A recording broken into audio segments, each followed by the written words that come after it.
আসসালামু আলাইকুম রহমতুল্লাহ। স্বপ্নবাজার নতুন আরেকটি ভিডিওতে আপনাকে স্বাগতম। আজকে আছি আমরা ময়নামতি জাদুঘরে। জাদুঘরের ভিতরে কি আছে আমরা দেখব। চলুন সৌন্দর্য একসাথে উপভোগ করা যাক। এটা হচ্ছে ময়নামতি জাদুঘরের টিকিট কাউন্টার। আমিও এখান থেকে টিকিট সংগ্রহ করতেছি সবার মতো। কি এখানে কি লেখা আছে? কি লেখা? মোহাম্মদ হামিম রোমাম TSMP আমার গার্লফ্রেন্ড। এখানে টিকিট প্রতি 30 টাকা করে ঢুকে দেখে নিলাম। জাদুঘরে টিকিট সংগ্রহ করার পরে আমিও ভিতরের দিকে যাচ্ছি এবং কি আপনাদেরকে দেখাবো বিস্তারিত। এটা হচ্ছে একটা স্কুলের ট্যুর। অনেকজন আসছে এখানে, ভিতরে আসছে, তাদের জাদুঘর ভ্রমণ করা শেষ, তারা বেরিয়ে যাচ্ছে, আমরা ঢুকতেছি ভিতরের দিকে।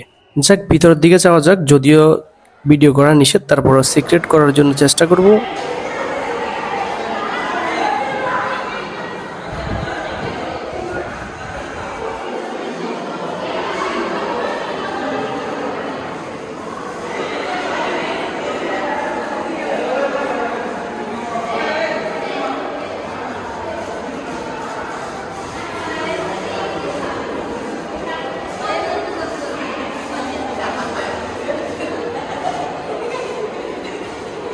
বড় ভাইরে হাসেন কেন? কি দেখি আসেন? কি দেখি আসেন?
ময়নামতি জাদুঘরের ভিডিও করা টোটালি নিষেধ, তারপরে আমি সিক্রেট করে নিলাম। আমরা জাদুঘর থেকে বেরিয়ে যাচ্ছি। এখন আসি জাদুঘরের পিছনের সাইডে। এখানের যে প্রথম একটা গেট, এই গেটটা গাছ দিয়ে সাজানো হয়েছে, তবে অসম্ভব সুন্দর। এবং কি সামনের দিকে যে রাস্তা আছে, একটু যাওয়া যাবে এদিকে। এদিকের পরিবেশ মনোমুগ্ধ করার মতো, তবে বেশ ভালোই লাগতেছে আমার কাছে। জাদুঘরের ভিতরের যে অংশটা, ওটার চাইতে বাহিরের অংশটা খুবই পরিষ্কার পরিচ্ছন্ন মনে হচ্ছে এবং কি দেখতেও খুব ভালোই লাগতেছে, নিরিবিলি পরিবেশ। জাদুঘরের যে দৃশ্যটা, তার চাইতে আমার কাছে এই প্রাকৃতিক দৃশ্যটা ভালো লাগতেছে। কারণ যে ভিতরে যে এইসব জিনিসগুলো আছে, কেন জানি আমার কাছে এগুলো ভালো লাগে নাই। হয়তো অনেকের কাছে ভালো লাগতে পারে, বাট আমার কাছে লাগে না। এটা আমার কাছে এই প্রাকৃতিক দৃশ্যটাই বেস্ট মনে হচ্ছে। এখানে কিন্তু ফটো সেকশনের জন্য পারফেক্ট কিছু জায়গা আছে। সেটা হচ্ছে ওই যে বেশ কিছু কাফল আসছে, পিক তুলতেছে।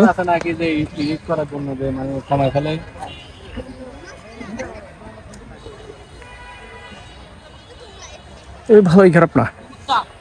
এই প্রাকৃতিক দৃশ্যটা কেন জানি ভালো লাগতেছে। এমাজিং। এটা হচ্ছে ময়নামতি জাদুঘর, শালবন বিহারের একবারে পাশে। এটা চারদিকে গাছগুলো রাখছে, ওগুলো অসাধারণ। এই যে দুই পাশের গাছ, মাঝখান দিয়ে হাঁটার জন্য জায়গা রাখছে। তবে জায়গাগুলো খুবই পরিষ্কার পরিচ্ছন্ন দেখা যাচ্ছে।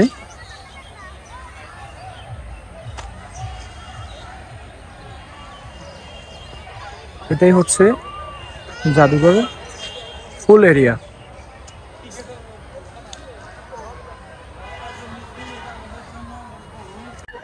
আসসালামু আলাইকুম। আমাদের এই জাদুঘরে ময়নামতি জাদুঘরে কুমিল্লা মুসলমানদের যে একটা ঐতিহ্য থাকা দরকার ওই হিসাবে কিছুই নাই, কিন্তু আমরা নিজেরা এসে খুব কনফিউশন করে গেলাম।